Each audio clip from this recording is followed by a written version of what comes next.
오늘 이 시간은 다윗의 하나님이라는 제목을 가지고 범진도 하는데 저기 뭘 챙겨오냐고 그랬나 봐요.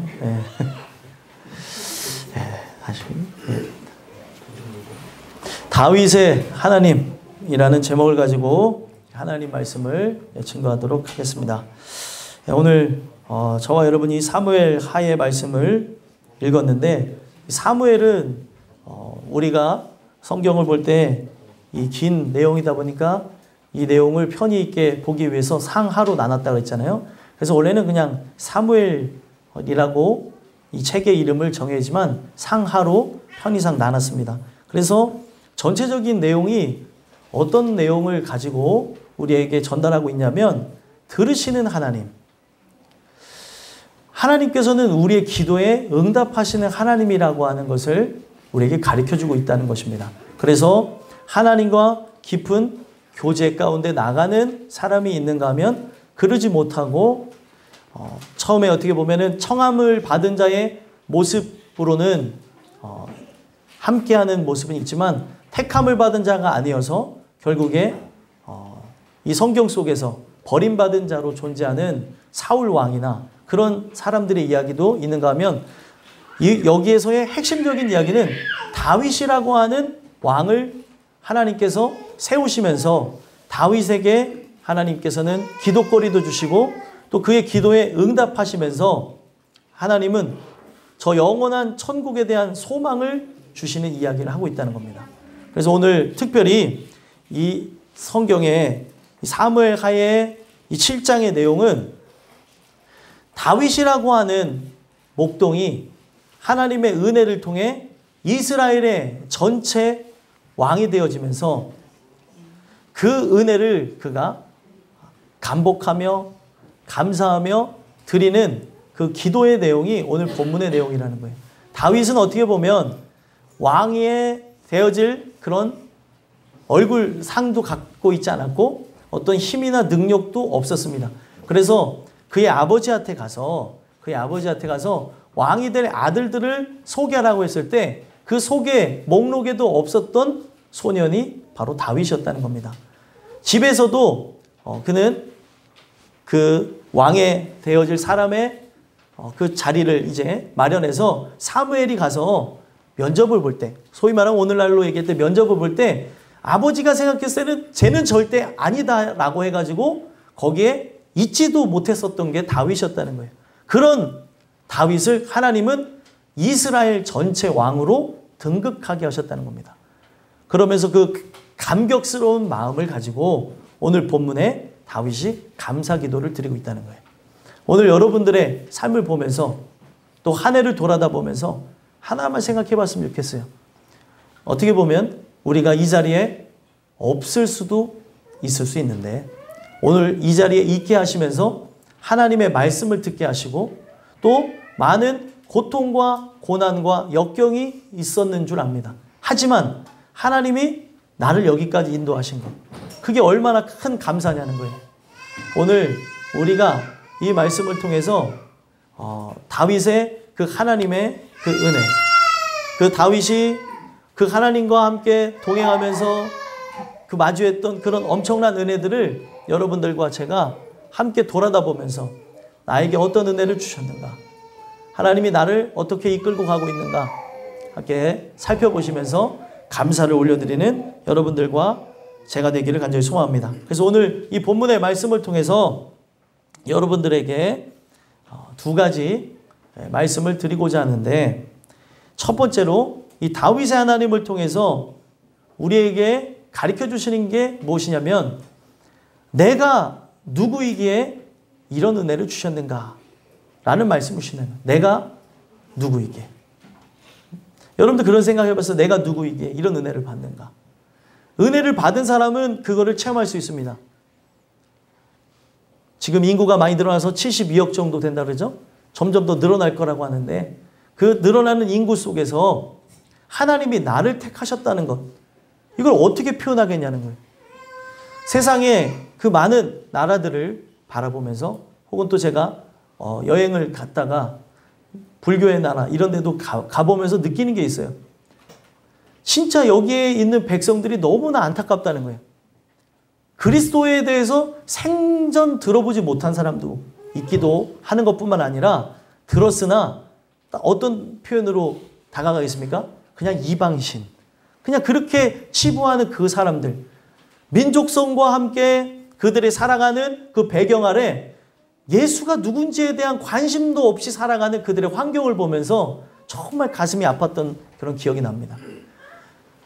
어떤 나라는 그렇게까지 어떻게 보면은 기독교라고 하는 핵심이 되어지는 예수님에 대해서 전혀 들을 수 없는 그런 상황 가운데 놓여져 있는 사람이 있는가 하면 우리는 마음만 먹으면 그 말씀에 대해서 들을 수 있도록 자유가 우리에게 허락되어져 있고 또 어디서든지 예수에 대한 얘기를 들을 수 있게끔 되어진 게 엄청난 은혜라는 걸 생각해 봤다는 겁니다. 여러분들과 저도 어떻게 보면 버림받을 수도 있고 하나님에 대해서 전혀 모를 수도 있는데 하나님이 72억 분의 1로 나를 택하였다는 거예요. 내가 누구이게. 내가 하나님 앞에 아름다운 모습을 보였기 때문에 그런 은혜를 주신 겁니까? 절대 아니라는 거죠. 그래서 은혜를 받은 사람은 이런 고백을 합니다. 웬 말인가? 웬 은혜인가? 여러분들이 지금 이 자리에 오기까지 평상시에 은혜를 경험하면서 오신 분들이 있는가 하면 여러 우여곡절 가운데 오신 분들도 있을 거라는 거예요. 근데 그 우여곡절이라고 하는 그런 단어를 사용을 했지만 이걸 어떻게 표현하겠냐는 거예요. 다른 사람은 예수와 상관없이 살아가도 삶에 아무런 일들이 일어나지 않는데 내가 하나님을 모른다고 하면서 그 하나님을 모른 척하고 살아갔더니 청년들한테서도 그런 얘기가 들려오고 때로는 저한테서도 그런 상황들을 보면서 하나님이 가만히 내버려 두시질 않는다는 거예요. 내가 도대체 누구이게. 이게 엄청난 은혜라는 거죠. 하나님이 나를 구원하기 위해서 이끌어 가시는 하나님의 역사. 다윗이 바로 그런 고백을 했다는 겁니다. 그래서 18절에서부터 22절까지 내용을 보면은 다윗이 그런 고백을 하는 거예요. 다윗 자체 자신의 이름을 걸고 하나님께 감사를 드리는데 먼저 18절에서 얘기하는 게 무엇입니까? 나는 누구이오며 내 집은 무엇이기에 나를 여기까지 이르게 하셨나이까? 도대체 내가 누구이기에 또 나의 집은 무엇이기에 여기까지 왔냐는 거예요. 그가 집을 삼았던 장소는 들판이었습니다. 양떼를 치면서 그 고독함을, 그 외로움을, 또 그 무서움을 주님을 찬양하면서 지냈던 시절이 있었다는 거예요. 그런 그를 하나님께서는 이스라엘 전체 왕으로 등극하게 하시면서 그 왕이 되어진 그 감격스러운 그런 마음을 갖고 하나님께 표현하는 거예요. 나는 도대체 누구이오며 내 집은 무엇이기에 나를 여기까지 이르게 하셨나이까?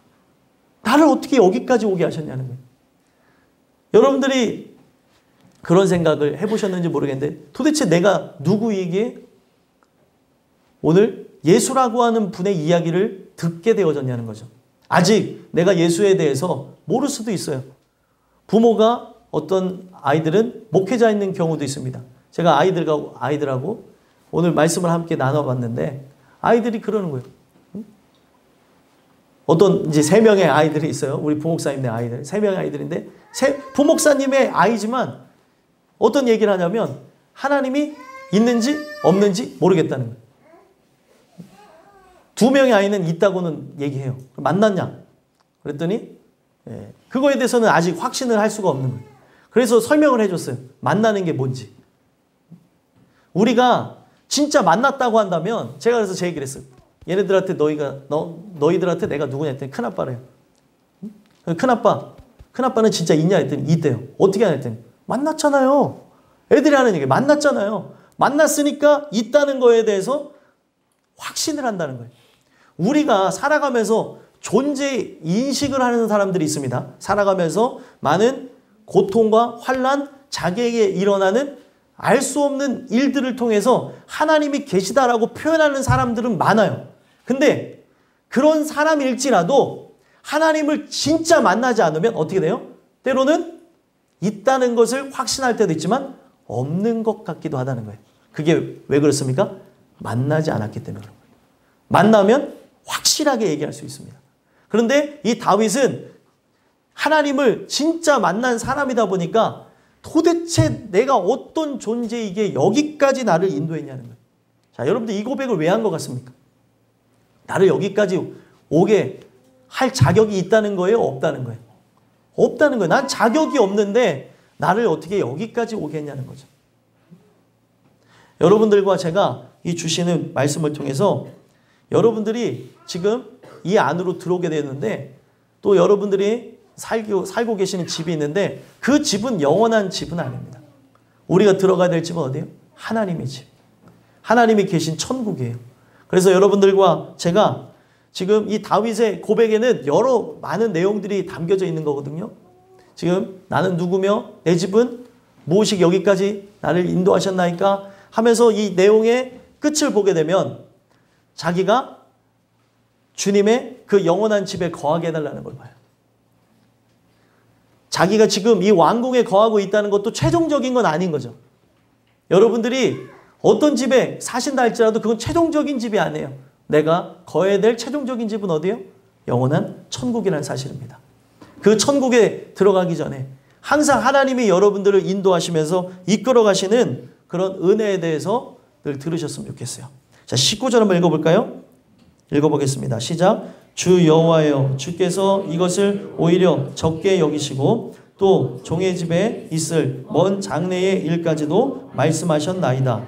주 여호와여, 이것이 사람의 법이니이다. 아멘. 자, 이 내용을 보니까 뭐라고 얘기해요? 주께서 이것을 오히려 적게 여기셨다는 거예요. 하나님은 이스라엘의 왕을 세우신 걸 크게 여기시는 분이 아니에요. 그래서 다윗은 왕이 되어지는 걸 바라본 사람이 아니라 하나님을 바라봤던 사람이에요. 그래서 이스라엘 전체 왕으로 등극하는 데까지 10년의 세월 동안 그는 미친 척하면서 침을 흘리고 도망갈 때도 있었고, 그리고 광야 가운데 거했을지라도 그가 흔들림이 없었던 것은 왕의 자리를 언제든지 그는 바라본 적이 없었다는 겁니다.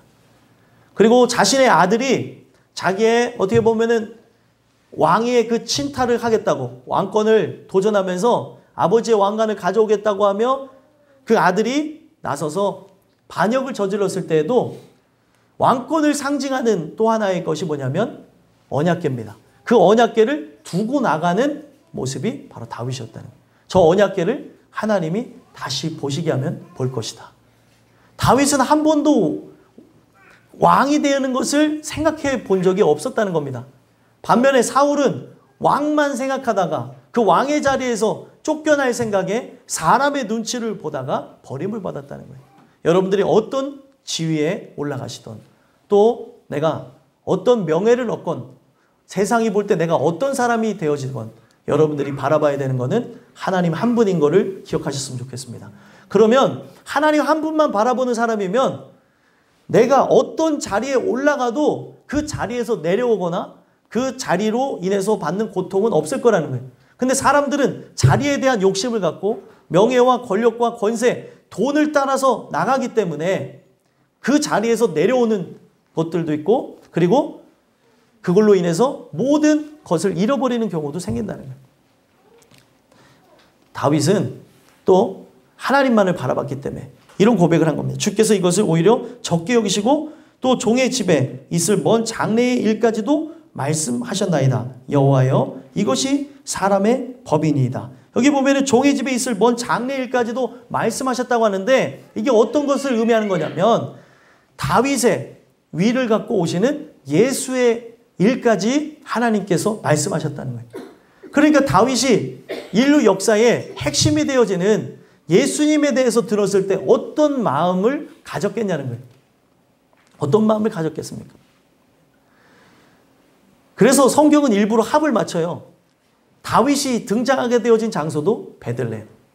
예수님이 등장하시게 된 장소도 베들레헴. 베들레헴에서 다윗이 났던 것처럼 그 다윗의 왕권보다 큰 진정한 왕권, 온 세상을 다스리시는 그 왕위를 갖고 예수님이 오신다라고 하는 입장 속에서 베들레헴에서 예수님이 나신 거예요. 그러니까 이 모든 얘기를 자기가 전에 들었을 때 어떻겠습니까? 나는 일개 목동인데 어떻게 보면은 나의 아버지도 나를 인정해주지 않는 그런 존재인데 하나님이 나에게 인류 역사의 가장 핵심이 되어지는 예수님에 대해서 얘기를 했다는 거예요. 먼 장래일까지도 말씀하셨다가 그런 고백이거든요. 주 여호와여 이것이 사람의 법이니이다. 결국에 예수라고 하는 분이 오셔가지고 모든 사람들이 구원받게 해주시는 것이 이 세상에 정해진 하나님의 법이라는 거예요. 우리에게 이 세상의 법이 적용되어지는 건 좋지만 가장 중요한 것은 하나님의 법이 적용되어질 때 하나님의 법 안에 있는 여러분들은 이 온 세상의 주인 되어지시는 그 하나님의 아들 예수 그리스도를 통해서 구원받는 역사가 여러분들의 것이 될 것이라 저는 믿습니다. 이 이야기를 다윗이 전에 들었을 때 내가 언약의 그 개교 역할을 하게 되어지는 그런 한 사람 중에 하나고 이 언약의 역사에 꽃이 되어지는 예수 그리스도의 십자가 언약까지 본인이 들었을 때 얼마나 가슴 벅찼겠냐는 거예요. 내가 도대체 누구이기에 예수님에 대한 이야기를 듣고 내가 누구이기에 이 예수님을 통해서 온 인류를 구원하신다는 그런 핵심적인 얘기를 듣냐는 거죠. 오늘 여러분들과 제가 누구이기에 오늘 이 자리에서 이 말씀을 듣습니까? 어떻게 생각해 보면 예수님이라고 하는 분과 나하고는 전혀 상관할 수 없는 그런 분인데 이 자리에서 듣게 된다는 것 자체가 바로 은혜라는 거예요. 그러면서 20절에 얘기하는 걸 보면은 주 여호와는 주의 종을 아시오니 다윗이 다시 주께 무슨 말씀을 하오리까? 주의 종을 아신다라는 얘기를 했어요. 주의 종을 아신다. 그래서 다윗이 하나님 앞에 할 말이 없다는 거예요. 주의 종을 안다는 게 어떤 의미일까요? 자기는 죄인이라는 거죠. 세상 사람들이 부러워하는 그 자리에 올라갈 자격이 없고 자기의 관심은 오직 하나님 한 분에만 있었다는 거예요. 여러분들이 진짜 하나님께만 관심이 있다면 하나님은 여러분들을 어떤 자리에도 올려주실 수 있어요. 근데 오늘 내가 어떤 자리에도 올라갈 수 없는 이유가 내가 하나님 한 분만 바라보지 않기 때문에 자리에 대한 욕심과 또 사람에게 존경을 받으려고 그러고 또 이상 살아가면서 업적을 남기려고 하는 그런 생각이 나에게 있기 때문에 다윗처럼 그렇게 맡길 수가 없는 거예요. 고양이에게 뭐를 못 맡깁니까? 생선을 못 맡겨요. 그래서 어떤 사람이 유튜버들이 많은 실험들 하는데 유튜버가 실제로 생선을 맡겨봤대요. 고양이한테. 이걸 어떻게 하나? 어떻게 했을 것 같아요? 다 먹어버렸죠. 그래서 옛말이 맞다는 얘기를 그렇게 하면서 자기가 그런 얘기를 하는 거 보고 제가 한참 웃었는데 고양이에게는 생선을 못 맡기는 거예요. 만약에 욕심 가득한 저에게 왕의 자리를 맡겼다고 생각해 보세요. 제가 하나님만을 바라보고 하나님만을 사랑하는 사람이 아닌데 저에게 왕을 맡기면 저는 왕이 되면 뭘 하겠냐면 왕이 된다고 하면은 예수님 안 믿는 사람은 저는 다 죽일 것 같아요. 그런 사람이라는 거예요. 이렇게 하면 돼요, 안 돼요? 안 돼요. 제가 저의 모난 모습을 가르쳐 드리는 겁니다. 그만큼 이 안에 화도 있고 분노도 많아요. 그런 사람이니까 긍휼이 없는 거예요. 어떻게 하나님이 그렇게 하시겠냐? 하나님 그런 하나님이 아니죠. 하나님께서는 우리를 향해서 인애하시고 길이 참으시고 하시는 하나님인데 사람의 성격대로 할 수 있냐는 거예요. 그것이 되어질 수가 그것대로 진짜 강한 힘으로 눌러서 하나님을 믿는 거라면 그게 믿는 게 아니잖아요. 그래서 가장 강력한 왕권을 보여주신 게 뭐예요?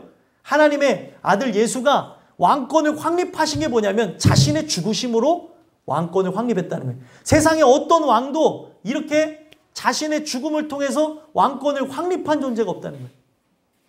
그래서 저는 인간이고 그래서 예수님은 하나님이신 겁니다. 저는 저뿐만이 아니라 어떤 누구를 한다 할지라도 힘을 가지면 사람은 미치기 마련이에요. 자기를 믿어서는 안 되는 거죠. 어떤 누구를 한다 할지라도 좀 죄송한 얘기지만 어떤 누가 대통령이 돼도 어떤 누가 유명한 사람이 된다 할지라도 어떻게 동일한 모습이 나올까라는 그런 의심을 가졌던 이유가 바로 똑같은 사람이기 때문에 그래요. 성정을 가졌기 때문에. 여러분들과 저는 이 다윗의 고백처럼 늘 죄인이라고 하는 그 생각에서 떠나지 않았으면 좋겠어요. 죄인된 나에게 이런 은혜를 주셨다는 것. 이런 하나님의 놀라운 역사를 일으키셨다는 것. 그걸 감사하면서 나가는 여러분들과 제가 됐으면 좋겠습니다. 그래서 할 말이 없다는 거예요. 하박국도 말이 많았어요. 자기가 일을 하면서 선지자 역할을 하다 보니까 하나님께 따지기도 했습니다. 그런데 하나님이, 전능하신 하나님이 저 유다 백성을 바벨론을 통해서 멸망시킬 것이고 그 악한 바벨론도 그 악이 찬 다음에 하나님이 멸망하신다는 이야기를, 멸망케 하신다는 얘기를 들으면서 할 말이 있어요, 없어요? 할 말이 없는 거예요. 그 하나님만을 찬양하는 거죠. 하박국의 찬양은 그래서 나오는 거예요. 그래서 여러분들, 우리가 그 하박국처럼 진짜 영혼에 대해 사랑하는 마음이 있다면 진짜 어려운 것이지만 하나님 은혜 안으로 들어오게 해달라고 그렇게 내 자녀를 위해서 또 내 부모를 위해서 내 사랑하는 친지 그 사람들을 위해서 기도해야 되는 거예요. 하나님, 자그마한 징계를 통해서도 돌아오게 해주세요. 저 영혼이 영원히 사는 게 정말 복 아닙니까? 이 땅에서 잠깐의 고통을 받을지라도 예수를 알게 되어짐으로 그와 함께 영원히 동행하게 하옵소서. 그게 여러분들과 제가 하나님의 말씀을 통해서 기도해야 될 것이라는 거예요. 그런 은혜가 여러분들에게 있었으면 좋겠습니다. 이어서 21절 볼까요? 읽어보겠습니다. 시작. 주의 말씀으로 말미암아 주의 뜻대로 이 모든 큰 일을 행하사 주의 종에게 알게 하셨나이다. 아멘. 또다시 뭐라고 얘기해요? 알게 하셨나이다. 자, 죄인이기 때문에 뭐를 알게 하셨다는 거예요? 주의 뜻대로 이 모든 큰 일을 행하사 주의 종에게 알게 하셨나이다. 자기가 아까 20절에서 주의 종을 아시오니라고 하는 것을 고백한 건 뭐예요? 죄인 되어진 고백이고 21절에서 주의 말씀으로 말미암아 주의 뜻대로 이 모든 큰 일을 행하사 주의 종에게 알게 하셨나이다 라고 하는 것은 내가 죄인이기 때문에 나중에 한 의인, 이 세상에서 볼 수 없는 의로운 왕을 보내실 것인데 그 예수님을 통해서 내가 살 것이라는 거예요. 그 예수가 십자가의 죽으심으로 나의 모든 죄가 담당되어질 거고 살 거라고 하는 메시지를 주셨다는 겁니다. 그러니까 이 다윗이 알게 하셨나이다 라고 할 때의 이 감정이 어떤 거예요? 감격과 놀라움이라는 거예요. 도대체 내가 누구이기에 나에게 이런 걸 주시냐는 거죠. 여러분들이 하나님이 주시는 은혜를 통해서 이런 은혜를 경험했으면 좋겠어요. 이런 은혜. 아, 내가 도대체 누구이기에 나한테 이런 걸 주시는가. 세상에 많은 사람들이 있지만 여러분들 비교해 보세요. 제가 생각했을 때는 세상 사람들과 저를 비교해 봤을 때 하나님이 저를 선택할 이유가 전혀 없어요. 그런데 하나님이 나를 택해서 이끌어 가시고 말씀을 주시고 그리고 부족하고 연약한 중에도 십자가 공로 의지해서 설교할 수 있게 하시는 것. 이게 얼마나 큰 은혜냐는 거예요. 제가 밤거리를 걸어다니면서 한 생각이 있습니다. 제가 예수님을 안 만났다면 거기 밤거리 헤매는 사람들 많이 다니시던데 느낀 게 이야, 더 이상 얘기 안 하겠어. 이야, 밤거리 헤매는 사람들 보면서 갖고 있는 성향을 봤을 때 하나에 빠지면 그걸 몰두하는 성격인데 야, 나는 이 세상 사람이 될 수가 없었겠구나 이런 생각을 했어요. 걸어다니면서 갖는 생각이었어요. 오늘 우리의 인생 속에 정말 제일 연약하고 부족하기 때문에 저는 하나님 말씀 곁에 있어야 부패하고 타락하지 않기 때문에 저는 이 자리를 불러주셨고 또 부족한 저를 통해서 여러분들이 함께 하나님 말씀을 들으시면서 이 말씀을 통해 하나님을 보게 하신 것, 이게 바로 은혜라는 거예요. 은혜. 내가 도대체 누구에 이런 은혜를 주셨는가. 그러니까 예수를 통해서 나를 구원한다는 그 메시지를 주니까 22절에 어떤 고백을 하는 거예요? 여러분 성경 갖고 계시죠? 좀 방송 상태가 이상한 것 같아서 한번 읽어보시겠습니다. 함께 읽겠습니다. 시작. 그런즉 주 여호와여 이러므로 주는 위대하시니 이는 우리 귀로 들은 대로는 주와 같은 이가 없고 주 외에는 신이 없음이니이다. 아멘. 위대하시다라는 얘기했어요. 왜 위대하시다 그랬어요? 진짜 그 아들을 주셔가지고 나를 구원하셨다는 그 말을 하실 수 있는 유일한 분이라는 거죠. 이렇게 큰 분은 없다는 거예요. 아들을 줘서 어떻게 나와 같은 자를 살리냐는 거예요. 그 위대라고 하는 단어 속에 있는 게 뭐냐면 약한 것을 강하게 하다는 그런 뜻을 갖고 있어요. 약한 것을 강하게 하다라고 하는 의미에는 뭐가 있냐면 죽은 거를 살린다고 하는 뜻도 있는 겁니다. 우리는 절대로 강해질 수 없는 존재인데 누구 때문에 강해지는 거예요? 예수 그리스도 때문에. 예수가 나를 위해 죽으시는 걸 통해서 내 영이 살고 영원히 지옥 갈 내가 천국에 갈 수 있도록 길이 열려지는 거예요. 그러니까 이 세상에 어떤 누구도 나를 기억할 수 없는 존재로 끝이 날 수 있는데 이 세상을 창조하신 하나님이 나를 기억하시니 나를 구원하시니 그 하나님을 과연 우리는 크지 않다고 말할 수가 있겠냐는 거예요. 그래서 위대하다고 표현하는 거죠. 위대하십니다. 나 같은 인간을 구원하기 위해서 아들을 주셨기 때문에. 그래서 뭐라고 얘기합니까? 이어서 우리 귀로 들은 대로는 주와 같은 이가 없고 주 외에는 신이 없으니이다. 지금 자기가 들었어요. 이것이 나중에 십자가 사건을 통해서 우리를 구원한다고 하는 얘기를 들었다는 거예요. 이것이 이루어졌습니까? 이루어지지 않았습니까? 이루어졌어요. 우리는 지금 이루어진 시대에 살아가고 있고 그 다윗은 이루어질 걸 믿고 나갔던 거예요. 그러니까 주와 같은 신이 없다는 거예요. 주와 같은 이가 없고 주 외에는 신이 없습니다. 이런 고백을 하게 되어졌다는 거죠. 여러분들과 제가 은혜를 받아보면 이런 고백을 해요. 주와 같은 분이 없구나.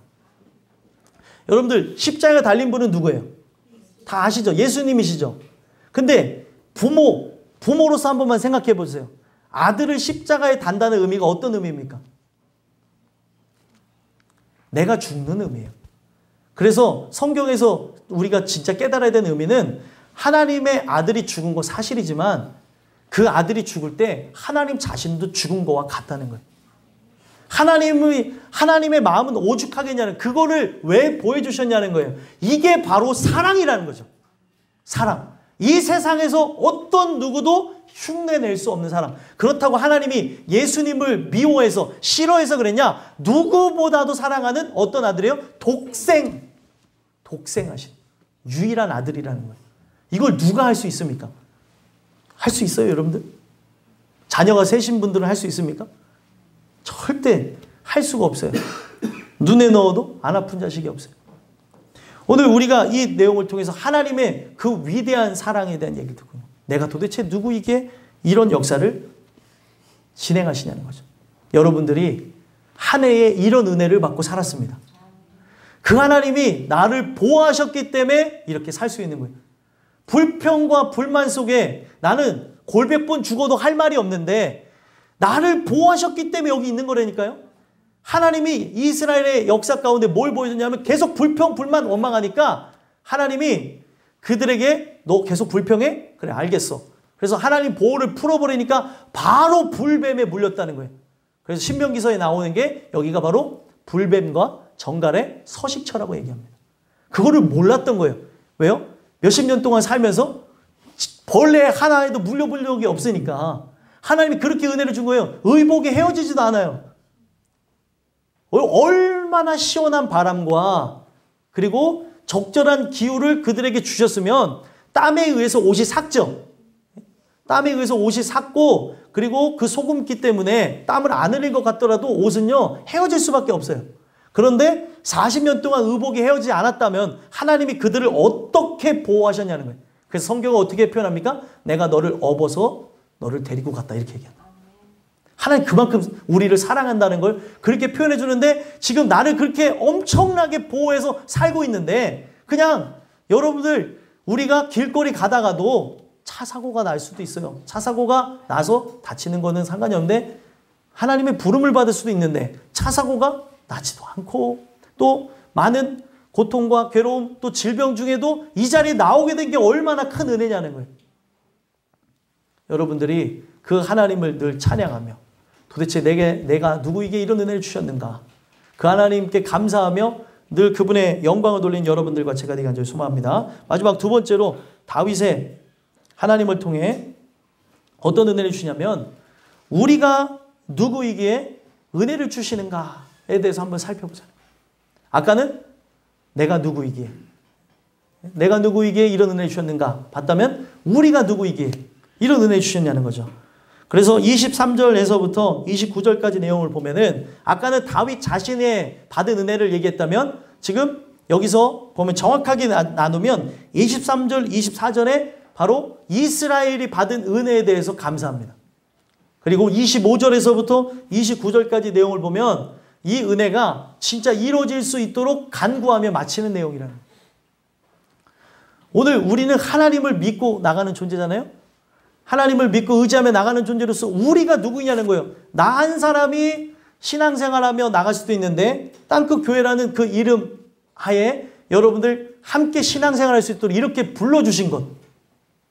도대체 나는 어떤 사람이길래 우리가 누구에게 소수로 갈 수 있는데 다수로 서로 위로해주고 또 서로 보듬어주고 진짜 돈, 명예, 권력, 권세를 떠나서 예수 한 분으로 만족하는 게 뭔지 같은 동지가 있다는 게 큰 힘이라는 거예요. 아직 동지가 나와 같은 거를 보지 않을 수 있어요. 이 안에 들어왔으나 세상의 것을 좋아하고 세상에 사람들이 원하는 것들을 좋아할 수도 있지만 이 안에 들어왔기 때문에 같이 권면해주고 또 밀어주고 당겨주면서 우리는 나 한 사람이 아닌 우리로서의 그 가치를 올려드릴 필요성이 있다는 겁니다. 이스라엘이 바로 하나님의 은혜를 받으면서 그 하나님의 은혜를 통해 이 세상에 볼 수 없는 어떤 나라도 체험할 수 없는 걸 체험했다는 거예요. 한번 읽어볼까요? 23절에 읽어보겠습니다. 시작. 땅에 어느 한 나라가 주의 백성 이스라엘과 같으리까 하나님이 가서 구속하사 자기 백성으로 삼아 주의 명성을 내시며 그들을 위하여 큰 일을 주의 땅을 위하여 두려운 일을 애굽과 많은 나라들과 그의 신들에게서 구속하신 백성 앞에서 행하셨사오며 아멘. 23절에 시작하면서부터 얘기하는 게 뭐예요? 땅에 어느 한 나라가 주의 백성 이스라엘과 같으리까. 여러분들을 정확하게는 뭐예요? 이스라엘 백성으로 부르셨다는 거예요. 육적인 이스라엘, 지금 막 전쟁통에 고통받는 그 이스라엘이 아니라 영적인 이스라엘로 나를 부르셨다는 거예요. 그래서 영적인 이스라엘로서 우리가 저 영원한 나라에 대한 소망을 갖게 하셨기 때문에 땅의 어느 한 나라가 주의 백성 이스라엘과 같으리까. 이스라엘이라고 하는 나라와 그 백성과 같은 존재는 전혀 없다는 거예요. 우리가 한번 생각해 보자는 거예요. 이스라엘이라는 그런 나라 속에, 이 나라의 의미 속에 어떤 의미가 있는 거예요? 땅끝교회라는 이름으로 여러분들을 불러주신 것과 또 여러분들의 가정이 많은 어려움과 고통, 괴로움이 있을지라도 예수를 믿게 하셨다는 게 이걸 어떻게 비교하겠냐는 거예요. 큰 감사 중에 감사라는 거죠. 여러분들 그걸 감사하셨으면 좋겠어요. 우리 가정이 예수를 믿는 것이 가장 큰 감사입니다. 내가 진짜 부족하지만 많은 교회가 있지만 이 땅끝교회에서 신앙생활할 수 있는 걸 감사합니다. 여러분 자부심을 느끼셨으면 좋겠어요. 우리 교인들 보면서 감사했던 게 뭐냐면 교회는 작지만 사람들은 크다라는 걸 생각했어요. 여러분들이 진짜 연약하고 부족하지만 저도 연약하고 부족하지만 하나님이 크시기에 그 크신 하나님을 함께하게 되면 하나님이 반드시 높이신대요. 그게 세상이 볼 때 막 우리가 막 사람들이 와 우러러보는 사람이 되어진 게 아니라 하나님의 사랑에 충만한 것을 보면서 부러워하는 거예요. 여러분들이 그런 사람이 됐으면 좋겠어요. 또 제가 그런 사람이었으면 좋겠습니다. 이 말씀을 통해 우리에게 이런 특권을 허락하셔서 하셨다는 게 얼마나 큰 감사냐는 거예요. 구속하여 어떻게 했어요? 자기 백성을 삼아서 명성을 내셨다는 거예요. 여러분들을 하나님의 백성 삼아서 어떻게 하는 거예요? 많은 일들 가운데서 구속해서 어떤 누구라도 범접할 수 없는 하나님의 은혜 속에 이끌어가고 있다는 거예요. 그래서 어떻게 합니까? 그들을 위하여 큰 일을 주의 땅을 위하여 두려운 일을 행하셨다. 그래서 이스라엘 백성은 뭘 경험합니까? 그들이 애굽에 종살이 하였으나 그 애굽을 나가게 되어지면서 하나님은 세상을 향해 나가는 것을 원하는 게 아니라 저 약속의 땅을 위해서 나가는 걸 가르쳐 주셨죠. 여러분들도 마찬가지예요. 우리가 세상만 바라봤던 존재였지만 하나님 말씀 들으면서 뭘 가르쳐 주시는 거예요?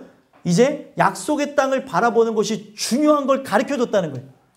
내가 어떤 사람이 세상이 바라볼 때 어떤 사람이 되어지는 것보다 성경에 있는 말씀대로 예수의 사람이 되는 것이 복되다는 걸 가르쳐줬다는 거예요.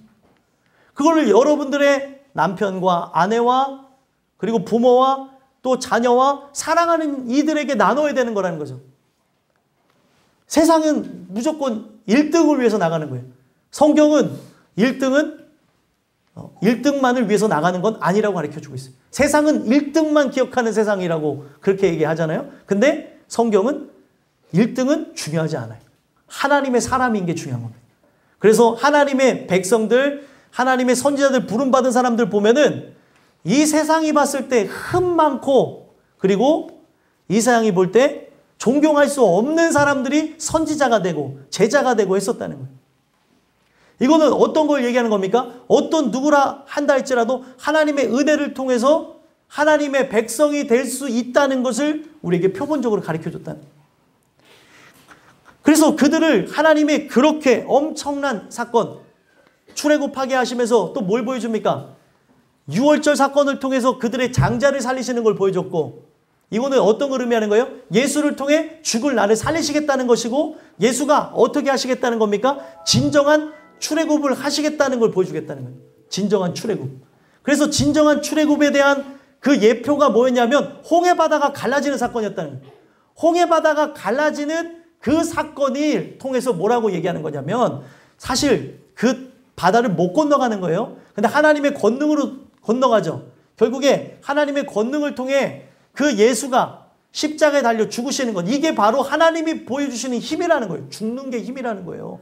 이런 왕이 어디 있어요. 그래서 아들을 십자가에 달려 죽게 하신 그 역사를 통해서 진정한 엑소더스, 출애굽을 하시겠다는 겁니다. 그 출애굽이 뭐예요? 이제 세상을 등지고 저 영원한 천국을 향해 살아갈 수 있도록 길을 여시겠다는 거예요. 그래서 예수님이 십자가에 죽으실 때 어떤 일이 왔습니까? 성전 휘장이 위에서 아래로 촥 하고 갈라졌다는 거예요. 홍해바다가 갈라졌던 그 사건을 연상시키면서 하나님의 아들 예수가 죄악으로 얼룩진 내가 하나님 앞에 갈 수 있는 길을 여셨다는 거예요. 그래서 성경은 이거를 계속해서 뭐라고 표현하냐? 큰 일이라고 표현해요. 그래서 여러분들 요게 이제 성경 볼 때 큰 일에 대한 얘기를 보면 대부분 이스라엘 백성은 뭘 얘기하는 거예요? 출애굽 사건. 출애굽 사건에 홍해바다가 갈라진 사건을 통해 예수가 십자가의 죽으심에 관한 이야기를 하고 있다. 그것을 여러분들이 입력을 하신다면 성경을 볼 때 해석하는 데 많은 도움이 되실 거예요. 아, 이런 부분이구나. 큰일이라는 게. 그래서 결국 큰일이라는 건 뭐예요? 구원의 역사를 얘기하는 거예요. 천국에 들어갈 수 없는 내가 천국에 갈 수 있는 길이 열어진 거죠. 모든 사람은 죄를 범하여서 하나님의 영광에 이르지 못하죠. 근데 그 아들 예수가 십자가의 죽으심으로 그 길을 여셨다는 거예요. 도대체 우리가 누구이기에 바로 땅끝교회 일원이 되게 하시고, 우리가 누구이기에 하나님의 백성이 되게 하셔서, 또 우리가 누구이기에 예수 믿는 가족 되게 하셔서 이렇게 이끌고 가게 하시냐는 거죠. 이게 바로 진정한 감사라는 거예요. 24절 읽어볼까요? 읽어보겠습니다. 시작. 주께서 주의 백성 이스라엘을 세우사 영원히 주의 백성으로 삼으셨사오니 여호와여 주께서 그들의 하나님이 되셨나이다. 아멘. 감사한 게 뭐냐는 거예요. 이 백성이 제일 감사하는 게 뭐예요? 이 백성이 제일 감사하는 게 자기를 이스라엘로 세우셨다는 거예요. 이스라엘로 세우셔서 바로 그들을 뭐로 삼으신 거예요? 주의 백성 삼으셔서 하나님은 그들의 뭐가 되는 거예요? 그들의 하나님. 자, 이 하나님은 누구의 하나님 되는 거예요? 우리 하나님. 더 깊이 들어가면 누구 하나님 되는 거예요? 나의 하나님이 되는 거예요. 나의 하나님. 그러니까 내가 주님의 백성이 됐다는 게 얼마나 큰 감사예요. 백성은 반드시 뭐가 필요해요? 왕이 필요합니다. 고아와 과부에게는 바로 그의 보호자가 필요하죠. 양에게는 또 보호자인 목자가 필요하고, 군사에게는 그를 이끄는 지휘관이 필요합니다. 성경은 이들의 그 모든 걸 함께 묶어놓은 거예요. 우리에게는 누가 필요하다는 거예요? 보호자가 필요하다는 겁니다. 그래서 여러분들 보면은 뭐라고 얘기하냐면 성경이 이런 얘기를 해요. 보호자가 있기 때문에 어떤 표현을 하냐면 저들의 보호자가 떠났다. 이런 얘기를 해요. 우리는 우리의 보호자가 존재하는 거예요. 누굽니까? 하나님이에요. 하나님. 우리가 하나님의 백성이 된다는 것은 그가 바로 나의 보호자가 되셔서 우리를 영원토록 이끌어 주신다는 거죠. 도대체 우리가 누구이기에 수많은 사람들 중에 영적인 이스라엘을 만들고 또 많은 교회 중에 땅끝 교회로 부르셔가지고 이 말씀을 통해 신앙생활하게 하시며 이 말씀과 함께 우리 집안에서 주의 복음이 증거되어지고 예수와 함께 나가라고 예수 믿는 가정이 되게 하신 게 얼마나 감사하냐는 거예요. 아직 100% 복음화가 안 될 수 있어요. 여러분들의 가정이 100% 복음화를 위해서 기도하십시오. 이게 여러분들이 해야 될 것이라는 부모님으로부터 자녀, 우리 모든 이들까지 우리가 진짜 예수 믿는 가정이 되기 원합니다. 그걸 하나님께서는 가장 큰 감사할 일로 우리에게 만들어 놓으셨다는 거예요. 여러분들과 제가 우리를 백성을 삼으셨다는 것, 우리를 바로 하나님의 자녀 삼으셨다는 것, 바로 그것을 통해 그분이 나의 하나님, 우리 하나님이 됐다는 것을 감사하면서 영광 돌리시기를 간절히 소망합니다. 그래서 결국에 이 감사를 통해서 25에서부터 29절까지 내용을 보면은 이것을 영원히 세우셨사오며 말씀대로 행하여 달라고 하면서 어떻게 합니까? 26절에 기도하는 거예요. 어떤 기도를 합니까? 한번 읽어보겠습니다. 시작. 사람이 영원히 주의 이름을 크게 높여 이르기를 만군의 여호와는 이스라엘의 하나님이라 하게 하옵시며 주의 종 다윗의 집이 주 앞에 견고하게 하옵소서. 아멘. 자, 이 내용을 보니까 뭐라고 얘기해요? 사람이 영원히 주의 이름을 크게 높여 이르기를 만군의 여호와는 이스라엘의 하나님이라 하게 하옵시며 주의 종 다윗의 집이 주 앞에 견고하게 하옵소서. 다윗의 집이 영원할 수 있도록 기도를 합니다. 그래서 이 다윗의 그 위를 따라서 누가 오시는 거예요? 예수님. 그 예수님을 통해서 사람들이 구원받을 수 있도록 해달라고 기도를 하는 거예요. 자기가 지금 자기 한 사람 구원받는 이야기를 듣는 게 아니에요. 어떤 얘기를 듣는 거예요? 우리 민족이 구원받는 이야기, 우리 자손이 구원받는 이야기, 계속해서 우리가 예수라고 하는 분을 통해서 자자손손 하나님의 영광을 통해 거듭나는 이야기를 듣고 있는 겁니다. 그래서 여러분들과 저는 우리 하나님이 되셨다는 거에 감사를 하셔야 되는 거예요. 우리 가족의 하나님이 되셨다는 것, 우리의 교회 하나님이 되셨다는 것, 그리고 가장 중요한 건 나의 하나님이 된 걸 감사하면서 우리가 해야 되는 게 뭐예요? 견고하게 하셔서 기도해야 될 필요성이 있다는 겁니다. 그래서 말씀을 먼저 들어야 어떤 것이 생겨날까요? 말씀을 먼저 들어야 우리에게 목표의식이 생기는 거예요. 우리에게 뭐가 생겨납니까? 목표. 그리고 비전이 우리에게 들어오게 되는 거죠. 나에게 보여주시는 것처럼 믿어지는 거예요. 비전이 뭐냐면 텔레비전. 쉽게 생각하면 비춰진다는 거예요. 비춰진 거를 내가 믿는 거죠. 하나님께서 우리에게 무엇을 비전으로 주시냐는 거예요. 예전에 비전이 엄청나게 유행했던 데가 있어요. 너의 비전이 뭐냐? 내 비전은 봤더니 다 사람의 영광을 위해서 비전을 얘기하더라는 거예요. 그 비전이 아니에요. 성경에서 얘기하는 비전은 내가 돌아오고 우리 가족이 돌아오고 우리 민족이 돌아오는 걸 보는 거예요. 내가 어떤 막 큰 일을 해서 높아지는 게 아니라. 근데 그 비전을 보여주신 걸 뭘 통해서 내가 알게 되고 믿게 되는 거예요? 하나님 말씀을 통해서. 그래서 그걸 들었기 때문에 목표의식이 생겨나고 하나님께 기도하게 되는 겁니다. 그래서 말씀과 기도로 거룩해지는 것이지 말씀만으로 되는 게 아니고 또 기도만으로 되는 게 아니에요. 여러분들이 말씀을 들으셨으면 이걸 붙잡고 기도할 때 여러분들의 가정이 또 우리의 직장이 또 우리가 있는 처한 처소가 변화되는 걸 보게 하실 거라는 거예요. 자, 그 고백을 다윗이 한다는 거예요. 27절 읽어보겠습니다. 읽겠습니다. 시작. 만군의 여호와 이스라엘의 하나님이여 주의 종의 귀를 여시고 이르시기를 내가 너를 위하여 집을 세우리라 하셨으므로 주의 종이 이 기도로 주께 간구할 마음이 생겼나이다. 아멘. 자, 여기서 통해서 알 수 있는 게 뭐예요? 들었기 때문에 무슨 마음이 생기는 거예요? 기도할 마음이 생기는 거예요. 이게 정말 중요한 거예요. 그래서 여러분들이 기도를 안 하는 사람은 왜 기도를 안 하는 거예요? 성경적으로 한번 생각해 보자고요. 기도 안 하는 이유는 들려지지 않은 거예요. 영혼에 깊숙이까지 들려졌어요. 예를 들면 권사님 기도하셔야죠. 집사님 기도하셔야죠. 전도사님, 장로님 기도하셔야죠. 이 말이 사람의 말이 아니라 진짜 영혼 깊숙이 딱 새겨졌다면 어떻게 될까요? 기도하는 자리에 나오게 되는 거죠. 하나님 도와주세요. 우리 가정 도와주세요. 우리 아들, 우리 딸, 또 우리 남편, 우리 아내, 또 우리 부모님 도와주세요. 세상만 바라봅니다. 죄에 대한 생각으로 가득 차 있습니다. 내가 간구할 리 하나님 한 분밖에 없어요. 도와주세요. 들었기 때문에 기도하는 거예요. 견고한 집은 누가 세우는 거예요? 내가 세우는 거예요? 하나님이 세우시는 거기 때문에, 그는 들었기 때문에 간구할 마음이 생겼다는 거예요. 하나님이 약속을 아무리 해줘도 믿지 못하면 이루어질 리가 없는 거예요. 그래서 하나님이 구세대들이 왜 광야에서 죽었는지 아십니까? 광야에서 죽은 이유가 하나님의 말씀을 믿지 못했다는 거예요, 그들이. 그래서 결국에 누구에게 그 약속이 이양되어져요? 신세대에게 가는 거예요. 여러분들이 그 말씀을 믿지 못하면 하나님이 여러분들의 인생과 가정과 또 나의 삶 자체를 회복시킨다는 말씀을 해줬을지라도 믿지 못한다면 거기까지인 거예요. 내가 믿지 못해서 기도하지 않았고, 내가 믿지 못해서 내 마음대로 내 방법대로 했는데 뭘 하나님께 원망을 할 자격이 있냐는 거예요. 기도하라는데 기도했냐는 거죠. 하나님께서 성경에 보게 되면은 마른 땅에서 샘물이 나게 하신다고 했는데, 죽은 뼈가 살아나게 하겠다고 했는데 믿지 못하는 걸 어떻게 하겠냐는 거예요. 아무리 꿈에 나와서 얘기한들 귀로, 내 마음속에 하나님이 귀로 들은 것 같은 음성을 주신다 할지라도, 주의 종을 통해서 아무리 얘기한다 할지라도 말도 안 되는 소리. 하나님이 역사하겠어요?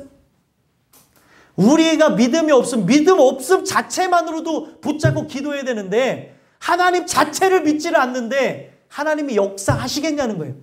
하나님 못하실 이유가 없다니까요. 다 부서지고 깨어지고 이제는 가망이 없는 존재일지라도 살리고자 하면 하나님이 살립니다. 육체도 살리고요. 그리고 육체를 살리는 것뿐만 아니라 이제는 끝났다고 생각하는 영혼도 살리고요.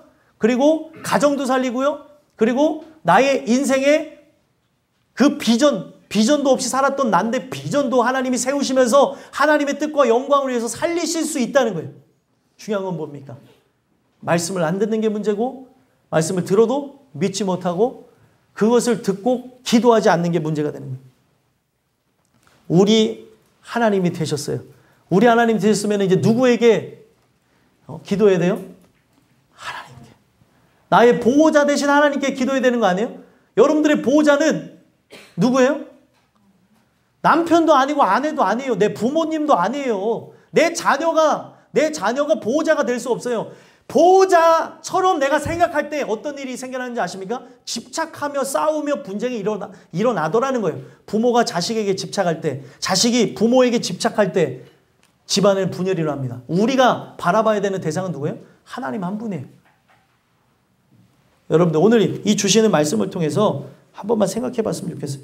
내가 이 다윗과 같이 이 말씀을 들었는데 너를 위하여 집을 세우리라. 하나님의 아들 예수 그리스도가 결국에 십자가에 달려 죽으심으로 다윗의 집이 영원하게 되는 거예요. 다윗을 통해서 보여주셨던 그 집에 대한 이야기가 영원한 천국의 이야기로 확장되게 되어져 가는 거죠. 여러분들과 제가 이 주신 말씀을 통해서 그 하나님 말씀을 믿고, 우리가 들었으니까 믿고 기도하는 그런 은혜가 있었으면 좋겠어요. 내가 들었는데도 믿음이 없을 수 있죠. 그럼 어떻게 해야 돼요? 하나님께 믿음을 달라고 기도해야 되는 거예요. 우리 가정을 도와주세요. 나를 도와주세요. 우리 인생을 도와주세요. 그렇게 할 때 하나님께서는 이 다윗에게 하나님의 그 약속이 이루어졌던 것처럼 여러분들에게 저에게 일어나게 될 줄 믿습니다. 그래서 28, 29절 마지막으로 읽어보겠습니다. 읽겠습니다. 시작. 주 여호와여 오직 주는 하나님이시며 주의 말씀들이 참되시나이다. 주께서 이 좋은 것을 주의 종에게 말씀하셨사오니 이제 청하건대 종의 집에 복을 주사 주 앞에 영원히 있게 하옵소서. 주 여호와께서 말씀하셨사오니 주의 종의 집이 영원히 복을 받게 하옵소서 하니라. 아멘. 여러분들이 이 말씀 정말 믿으십니까? 다윗에게 준 말씀이 여러분들에게 주신 말씀이라고 믿어요? 여러분들의 그 집이 영원할 거라는 걸 믿으세요? 그럼 이걸 믿고 이제 기도하시자는 거예요. 주 하나님이시며 주의 모든 말씀이 참되니이다. 주의 종에게 이 좋은 것을 말씀해 줬대. 이 좋은 것. 여러분들 하나님 말씀은 좋은 거예요? 아니면은 나쁜 거예요? 좋은 거죠. 그 좋은 거를 우리는 믿고 기도해야 될 필요성이 있다는 거예요. 지금 내가 해야 될 게 지금 뭐예요? 이 말씀 듣고 기도할 것. 지금까지 이렇게 연약하고 부족한데도 내가 기도와 상관없이 살았는데도 하나님이 나를 인도하셨어요. 이제는 거기서 만족하면서 이렇게 간신히 가는 삶에 위태위태한 삶이 무너지지 않고 나가는 거에 만족하는 것이 아니라 하나님이 넉넉하게 이끌어 가시면서 우리의 삶 속에 그 하나님의 뜻 가운데 찬양하게 하신 것을 감사하셨으면 좋겠어요. 제가 넉넉하다는 게 무슨 형편이 넉넉하다는 그런 의미가 아니라 넉넉하다는 게 뭐예요?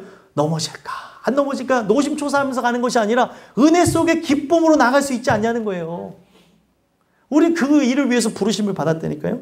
다윗은 이것을 믿고 좋은 것을 말씀하셨기 때문에 자기는 이제 기도하면서 뭘 해달라는 거예요? 복을 달라는 거예요. 우리 가정에 복을 달라는 거예요. 내 아들에게 복을 주시고 내 딸에게 복을 주시고 내 며느리에게 복을 주시고 내 남편에게 복을 주시고 내 아내에게 복을 주시고 내 자녀들에게 제발 복을 주세요. 세상에서 어느 누구나 봤을 때 그렇게 얻을 수 있는 세속화된 복 말고요. 예수라고 하는 복을 얻게 없어서. 이게 진짜라니까요. 이걸 달라고 기도해야 될 필요성이 있다는 것을 다윗의 이 기도의 내용을 통해 가르쳐 주신 겁니다. 기도는 그러니까 오늘 통해서도 배우는 게 뭐예요? 세속화된 게 아니라는 거죠. 참된 것 그리고 영원한 것을 위해서 기도해야 되는 것이라는 것을 가르쳐 주십니다. 오늘 이 말씀을 통해서 여러분들 내가 누구에게 이런 은혜를 주셨고 우리가 누구에게 이런 은혜를 주셨습니까? 거기서 머물러 있는 것이 아니라 우리의 가정에 또 나의 인생에 이러한 주의 복이 임하게 해달라고 복을 받게 하옵소서 라고 하면서 기도를 했다는 거예요. 다윗이 이 고백이 여러분들의 고백이 되기를 간절히 소망합니다.